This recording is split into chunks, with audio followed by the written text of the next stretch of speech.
Jeffery Olsen, international #1 best-selling author. It's a pleasure to have you with us. Thank you for being here. Sue, it's a pleasure to be with you. Thank you. First, I would like to start off the interview with your life before the near-death experience that had a profound impact on you. Yeah, wow. I was a regular guy, I suppose. I grew up on a little family farm in the mountains of Utah. Rough and tumble. My mother and father divorced, and I spent my early years with my mother, but in my adolescent years, I was with my brothers and my single father on the farm. It was kind of like Bonanza, if you will, or Yellowstone. And I went away to college, went to the university, and I received a football scholarship, American football. So I suppose I was a rough and a tumble, aggressive guy. I fell madly in love in college. And that was a beautiful thing because it took me by surprise. I mean, people have talked about love at first sight. This was deeper than that. I mean, this young woman came into the room and it's like a lightning bolt struck me. And I knew. There was a knowing. There she is. That's the one. And I suppose the most incredible thing is that I introduced myself. I was very shy growing up. I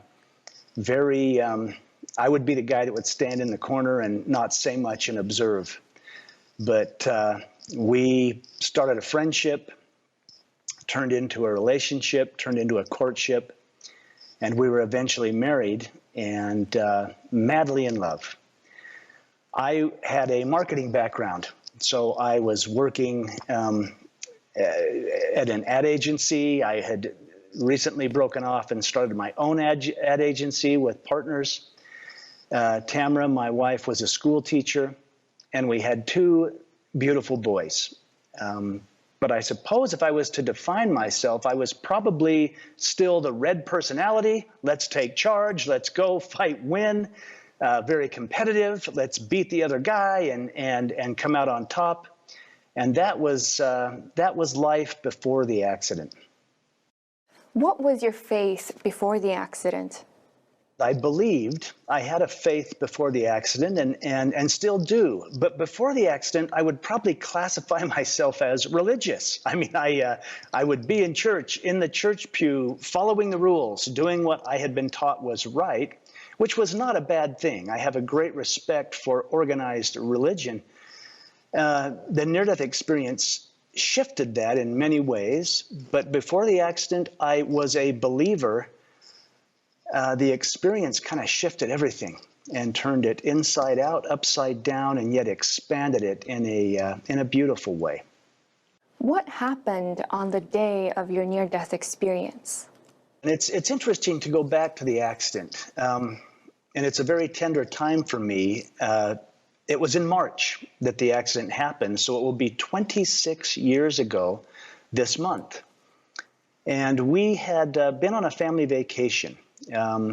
Having grown up a conservative Christian, we were celebrating the Easter holiday. And we had taken a family road trip to southern Utah, the beautiful Red Rocks and everything that's in the southern part of the state where I live.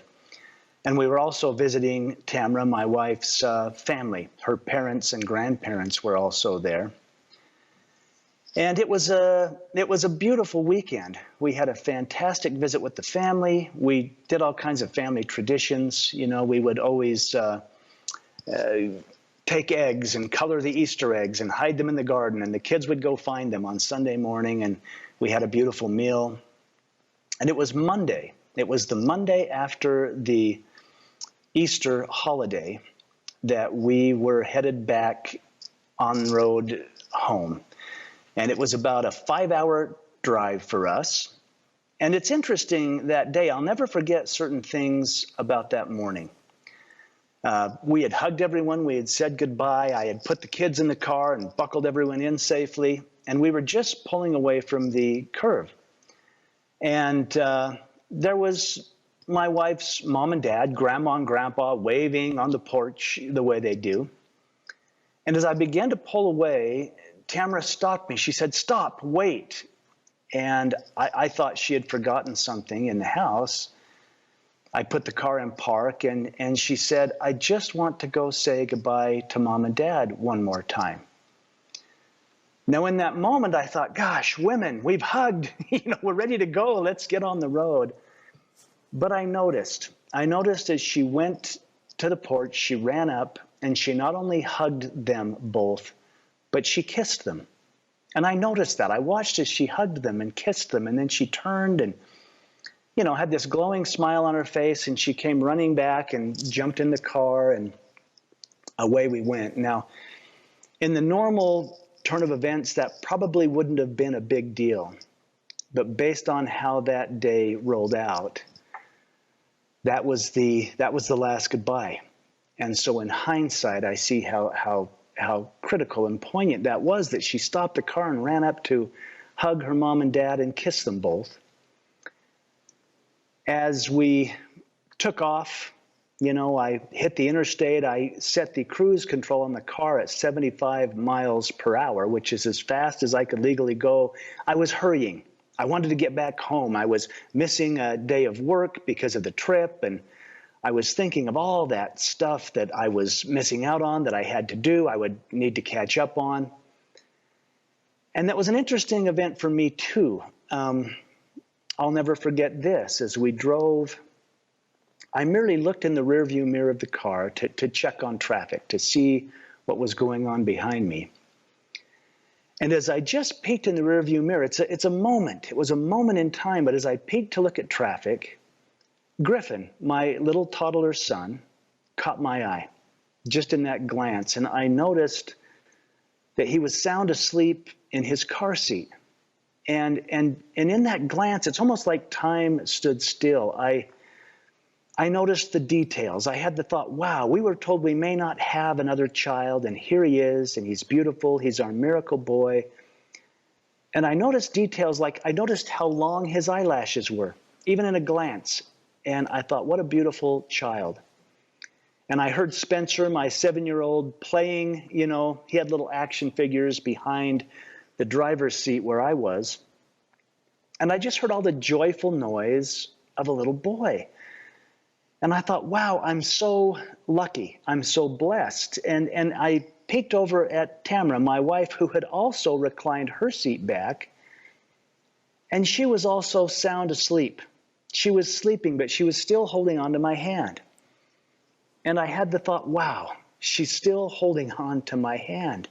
We'd been married 10 years, and here she was holding my hand like she did, the first time I took her on a date and I had some extra money in my pocket and took her to the cinema to see a movie.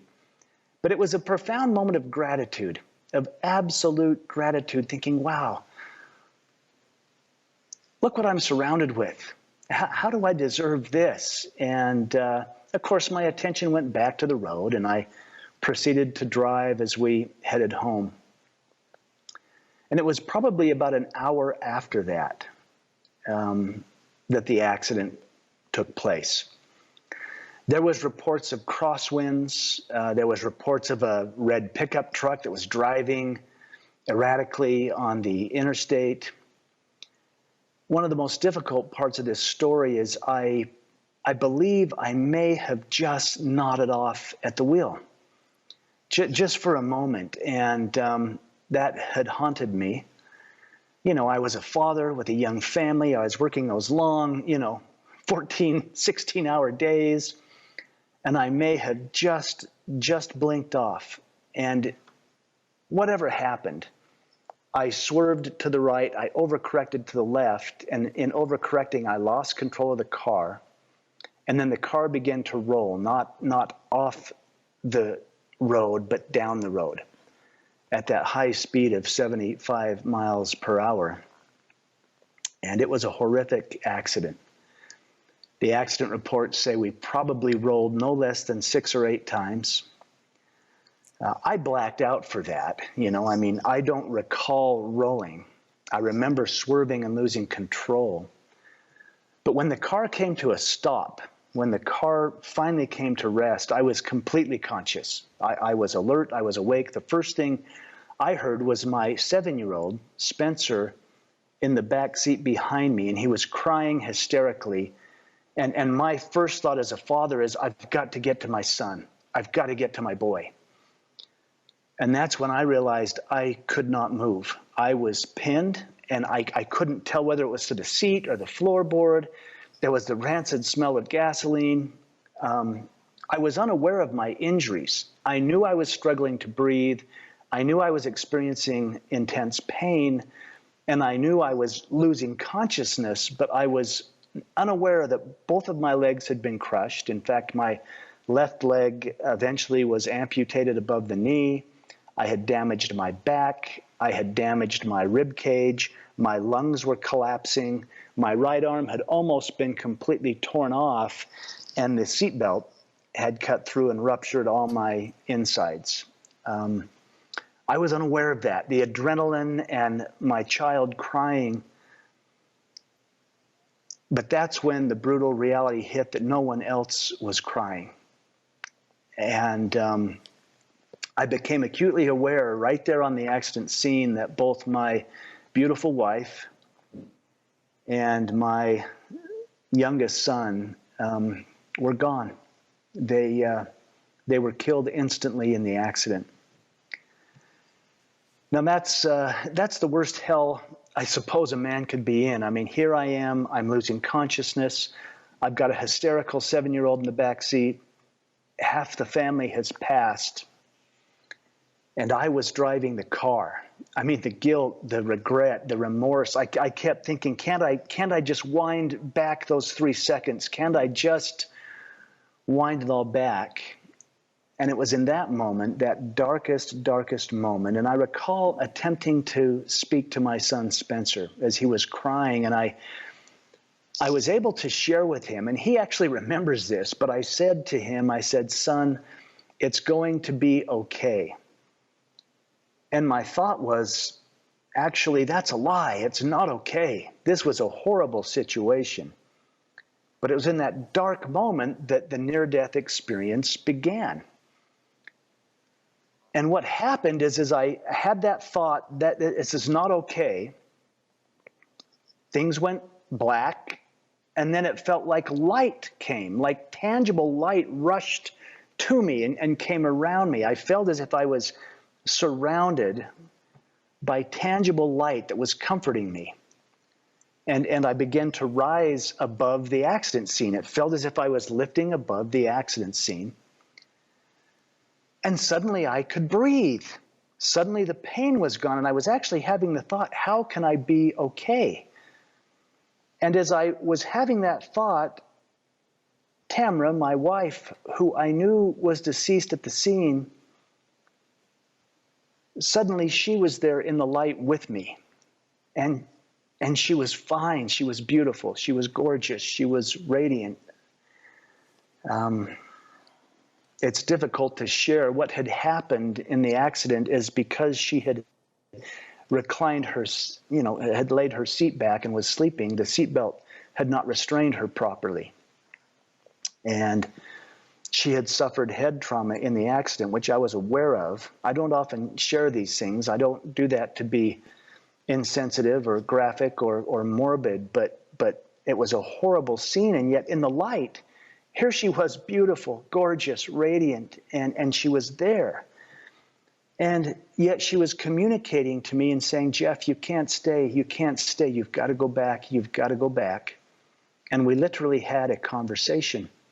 We had a conversation about if I stayed with her, Spencer would be orphaned. I knew that Griffin had passed, and he was not in this exchange. It was just she and I. But we literally made a choice. We made the decision that I would go back. And we have no idea how powerful our thoughts are. Because in me choosing to go back, suddenly I found myself moving about a hospital, a busy level 1 trauma center.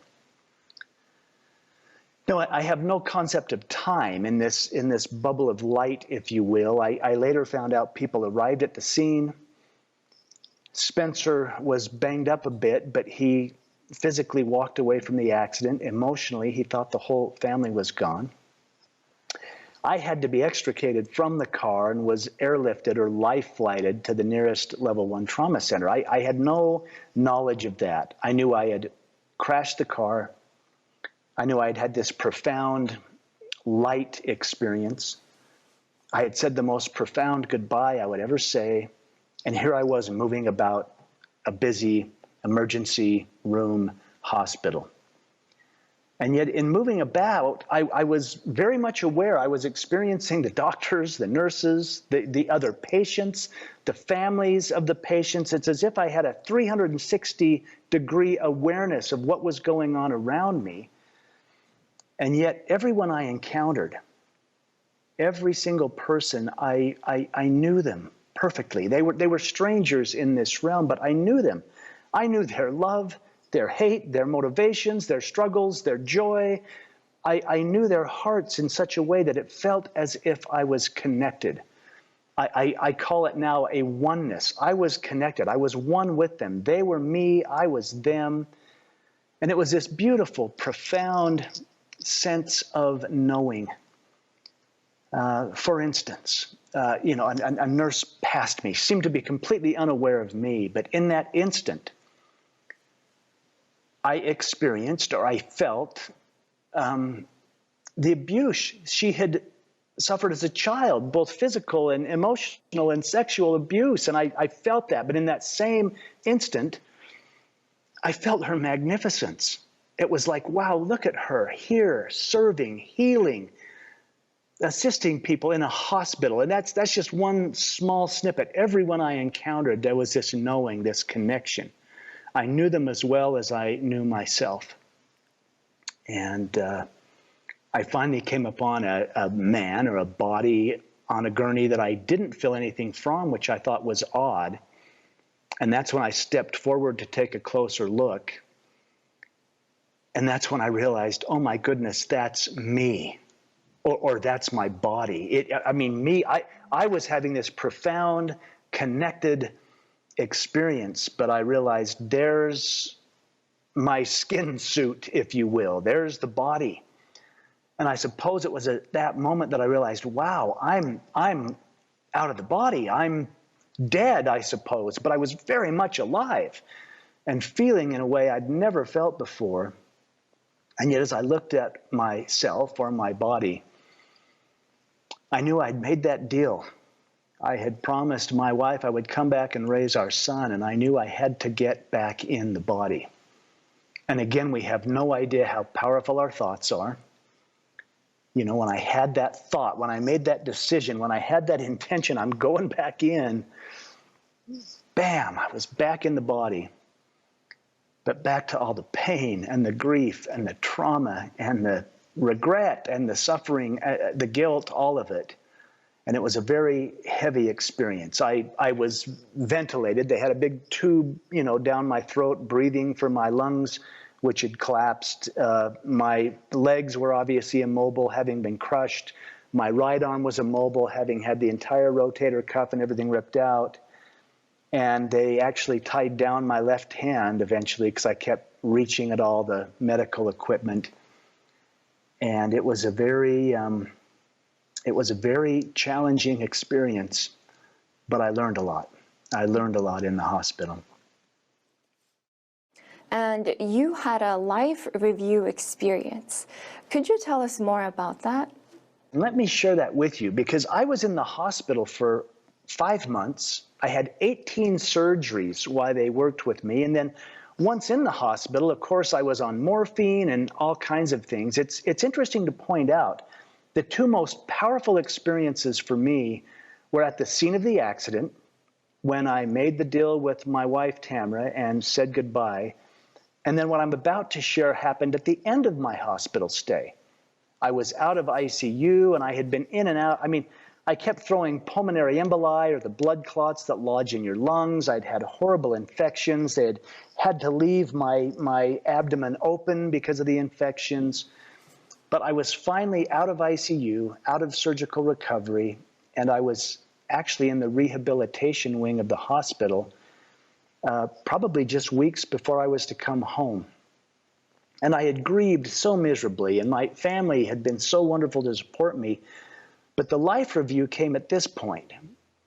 I was in the hospital. They had finally stabilized my abdomen, and I was able to lay on my side. I had laid on my back so long, I had rubbed all the hair off the back of my head. That's how long I had laid on my back because of all the injuries. But they'd finally stabilized it, and I rolled on my side, and I was sleeping. And the strange thing is, as I slept, I became aware, wow, I'm actually sleeping. It had been so traumatic, and the guilt was so heavy that I thought I haven't slept for months. And I was peacefully sleeping when I felt that light come again. That light came, the same as at the accident. It surrounded me. It was comforting me. And I'd been grieving so miserably the passing of Griffin, my youngest son, my child. And again, this light felt as if I was raising above the hospital bed. But on this occasion, the light dispensed. It went away. And as it did, I was in the most beautiful, incredible place. I've heard people use words like heaven or the other side or the spirit world. The only word that comes close to what I was experiencing is I was home. I was home. It felt so familiar. And I was whole. My leg was not cut off there. I had both legs and both feet, and I had no pain. And I began to run. I began to run. Now, I can't emphasize it was such a physical experience. What I believe happened is my soul had left my body, but it was such a physical experience. I could feel the energy of the ground under my feet. I could feel the intelligence of the cells in my calves and thighs. I was literally running and joyfully thinking, I'm home, I'm home. And then the knowing came that I was not there to stay. And at that same time, this corridor seemed to appear. And I knew intuitively I'm to go to the left. I'm to go down that corridor. And I did. I began moving down the corridor. And at the end of the corridor, there was a crib. Now, Griffin, my little toddler, had been sleeping in a crib at the time of the accident. He was just, 14 months old. And so I raced to this crib and I looked in. And there was my little boy, sleeping as peacefully as he had been when I glanced in the rearview mirror. In fact, all those details came back. I noticed how beautiful he was and how long his eyelashes were. And as a father, I swept him up and I held him. And I don't know if you've ever picked up a sleeping child, but I held him and I could feel the heat and the weight of him. And I held him, and he was solid against what felt like my body. I was holding my little boy, and I began to weep. I even leaned over, and I smelled his hair. I don't know if you've ever smelled the hair of a loved one, but I'm like, this is my boy. And I began to cry, and I held him, and I was joyful that I got to hold him, and he was okay. I could feel him breathing. I could feel his breath on my neck. And at that time, there was this presence coming up behind me, this overwhelming, cosmic, wise, powerful presence. And I began to be fearful. My conservative Christian upbringing, I felt like that is God. And I'm in so much trouble. I mean, my little boy is here because I lost control and crashed the car. His life was cut short because I overcorrected, and the guilt began to bubble up, and this presence was coming closer and closer. And as it came so close and I'm weeping, holding my child, I had the thought, I hope I can be forgiven. And with that thought, and this almost felt physical too, these divine arms just wrapped around and held me and my little boy. And that's when the lid came off. That's when the life review began. I was in that thought, I hope I can be forgiven. The first communication was, there's nothing to forgive. Everything is in divine order. And I thought, how can that be? And then my life appeared. I saw things from my life.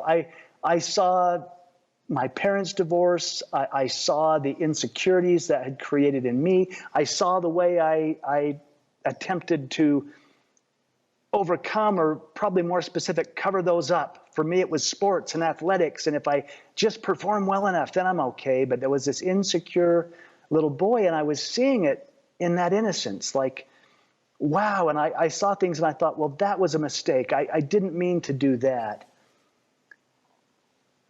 And this beautiful divine being, God, if you will, who held me, said, there are no mistakes. What did you learn from it? I kept being asked, what did you learn from it? And suddenly I was seeing this review in such a different way. There was things I saw and I thought, well, that was wrong, and I knew it was wrong, and I did it anyway. And as God held me, I was told, that's your judgment of it, not ours. You are as beloved, you are as holy, you are as precious to the divine as the little boy you hold. And that's what was so powerful to me. I mean, here I was holding my child, who to me is perfect and divine and holy and precious and beloved. And yet here was God communicating to me that not only me, it was a very personal experience, but that every living soul is that precious, is that beloved, is that what? Connected to the divine? It just expanded my consciousness in a way I thought, wow, that's why I was seeing everyone in the hospital so beautifully, so powerfully. That's how God sees us. And I was experiencing that's how God sees me. It's the way I'm seeing my little boy, and yet magnified. And so the life review, there was no judgment. There was no judgment. There was simply this unconditional love, and the question of what was I learning? What had I learned? What was the lesson? And I was only asked one question the whole time by the divine. And the question was, to what degree have you learned to love? It changed me forever. And in fact, in that experience, I was given a choice. Once again, I realized how powerful choice is. The divine communicated to me, you can be mad at God your whole life and feel like, wow, a divine, force should have not allowed this accident to happen. I was also told I could beat myself up my whole life. I could feel guilty about it, and that would have devastated me. But I was given a third choice. Here I am holding my child, and God says to me, I want you to exercise your will. Now, given my upbringing, I'm like, no, it's your will be done. I was questioning the divine, and I said, I thought it was your will be done. And the being who held me said, your will is my will. That's how much we love you. And I was given a third choice. He said, perhaps you can give your son to me. Perhaps you can hand him over and trust and realize it's all love.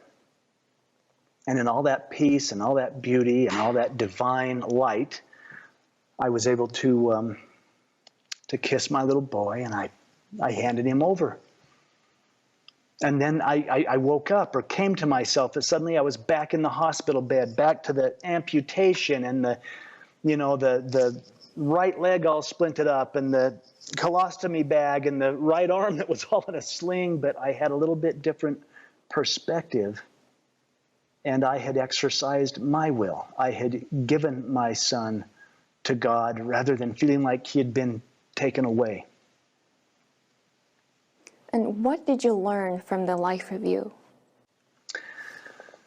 What I've taken away from that, and the experience was so intense, it changed me forever. But the question, to what degree have you learned to love? And I thought perhaps it was about loving my neighbor. I've come to realize as I've grown old and processed this, it also meant, to what degree have I learned to love myself? I was always taught growing up, you must love your neighbor as yourself. And I had become good at loving the neighbors, but I was so hard on myself.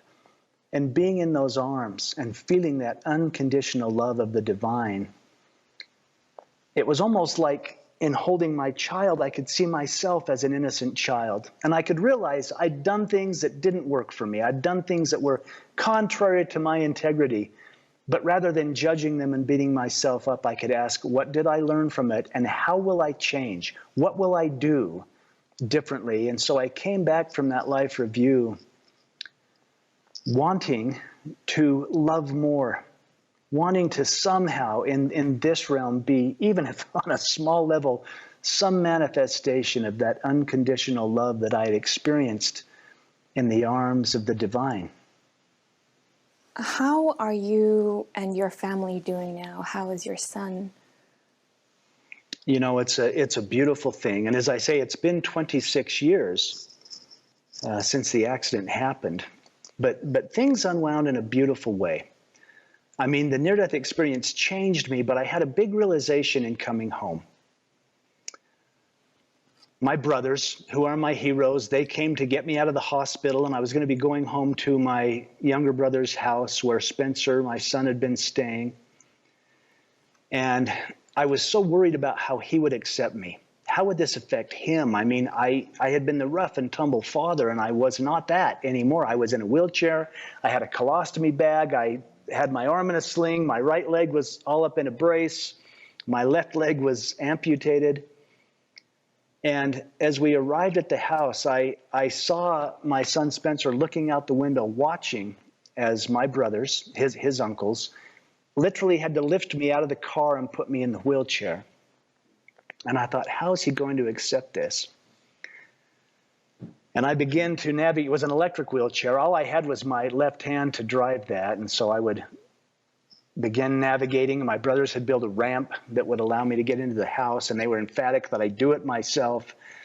And I began to drive up toward that ramp, and Spencer, my little 7-year-old, came running out of the house, and he ran down the ramp, and he ran right past me. And I thought, this is too much. He can't handle all this. He can't handle me in the wheelchair and all that's going on. And it broke my heart in a way, but I began to navigate my way toward the ramp, and I thought, he'll just have to get used to this. And as I turned to go up the ramp into the house, I looked just to see where he had gone. And he had actually run across the street. He had run across the street, and he was knocking on all the neighbors' doors. And he began to shout, come out, my dad has made it, my dad is home, my dad is home, come see my dad. And I began to weep again. I cry a lot more after the accident. And then he did eventually run around, and he came and threw himself on my lap, which just about killed me because I still had all the sutures from the abdominal repair. And I share this for a specific reason, because there I was in a wheelchair, broken, holding my surviving son. And suddenly, that was no less divine than being in the other realm, holding my son who had passed. Heaven was right here. And the unconditional love of a child felt as powerful as the unconditional love of God. And we had this funny conversation. I said, look, I'm going to work really, really hard to get well. But I'm going to be like this for a while. Are you going to be okay? You're going to have to help me at home, and we're going to have to work together. And we still laugh. He's all grown up now. It's been 26 years. He's 33 years old. And he said, Dad, if you were nothing but a puddle of blood, I would still love you. And we started laughing. And life has moved on beautifully. We've had miracles. I was able to get back to work. I was fit with the prosthetic. I even fell in love again.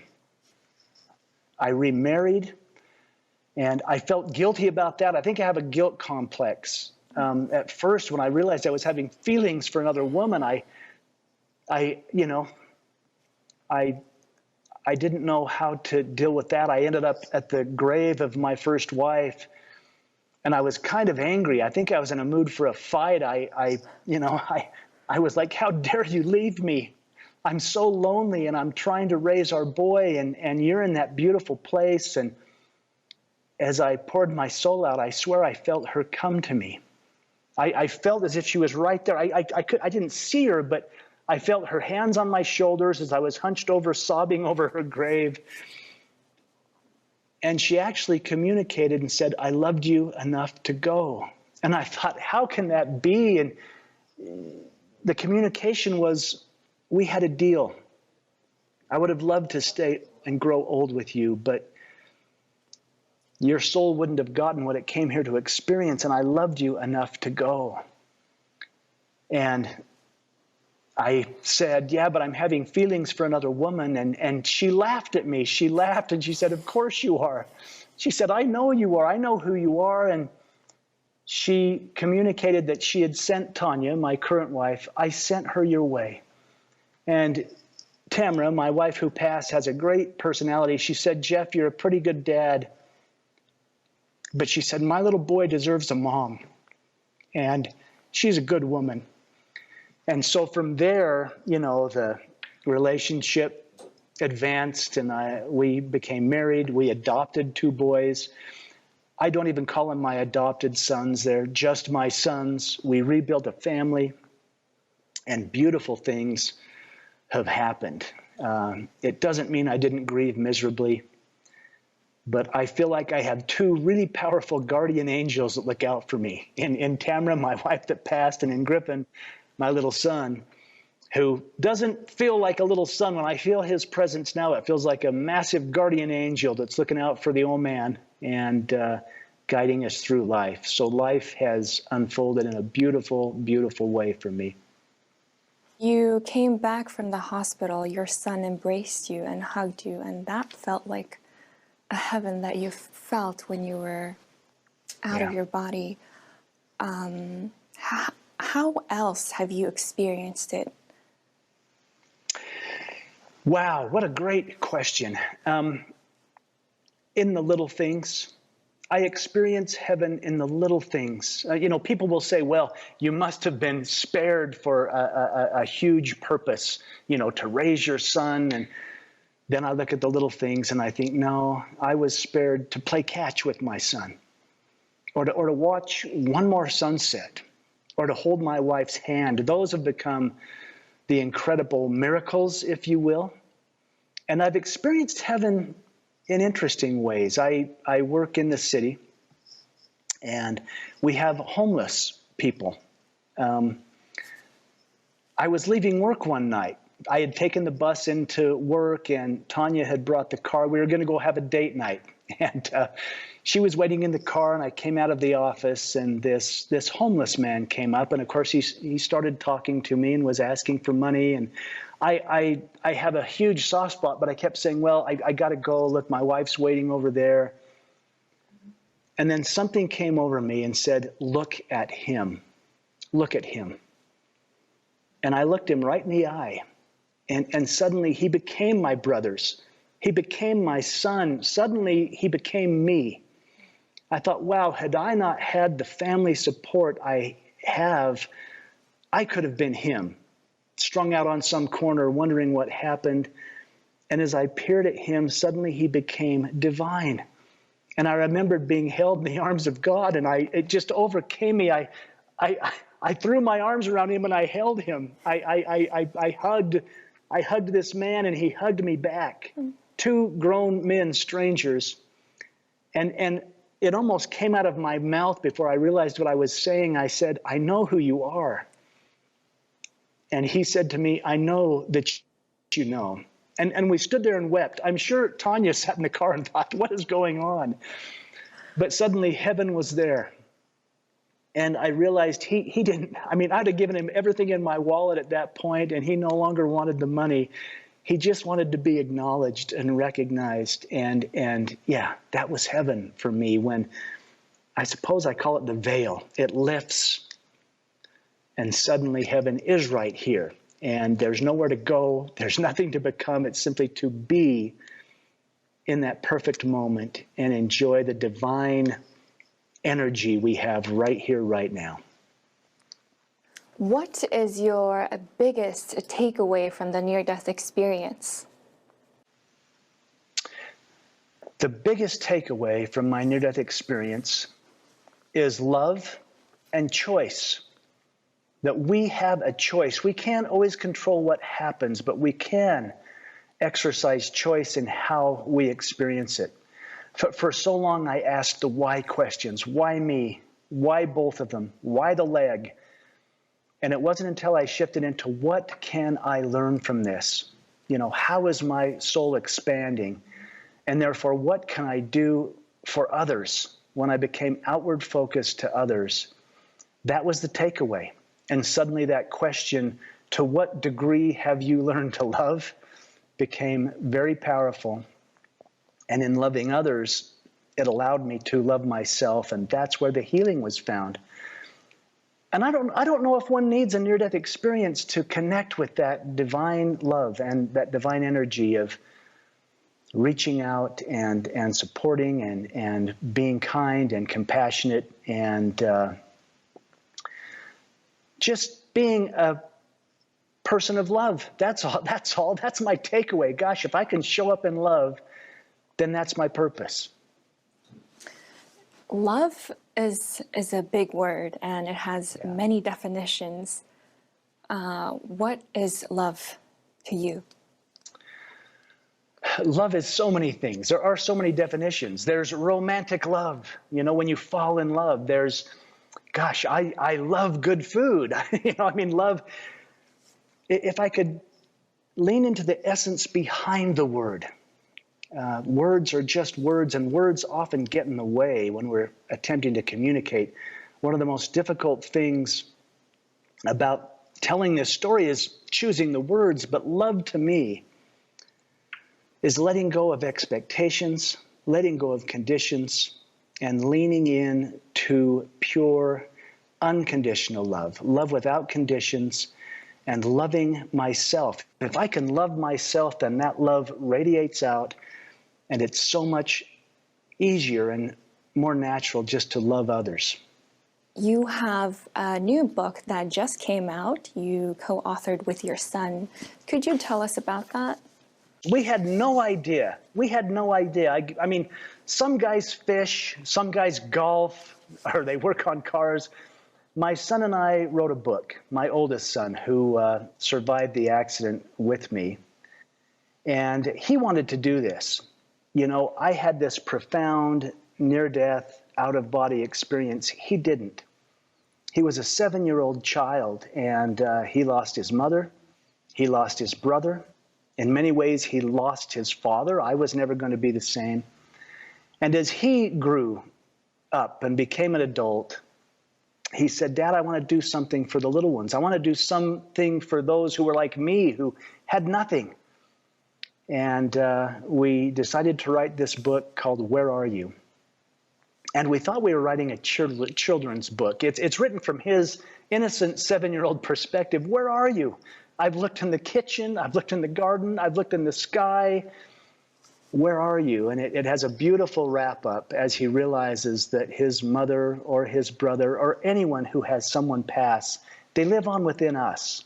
They live on in us, and we honor them in the way we live our lives. And the book was not only embraced by children, but it's been embraced by everyone and anyone who misses someone. We're grateful and excited, but we had no idea it would be an international #1 bestseller. But we're just glad that putting it out there has allowed others to begin to heal. Thank you. Do you have anything else to say to the audience? Oh, wow. Choose joy. Be kind to each other. Be good to each other. And even love your enemies. I mean, we're so divided sometime in this world. And if we can overlook our differences and realize we have far more in common as humanity, as if you will, manifestations of the divine, if we can put aside our differences and just join arm in arm and walk each other home, we could literally change the world. Heaven would be right here. Thank you, Jeffery Olsen. It was such a pleasure to have you with us. Thank you. It's a pleasure to be with you. Thank you for having me. Watch new episodes every Saturday on NTD television at 9 p.m. Eastern Time and on Epoch TV at 9:15 p.m.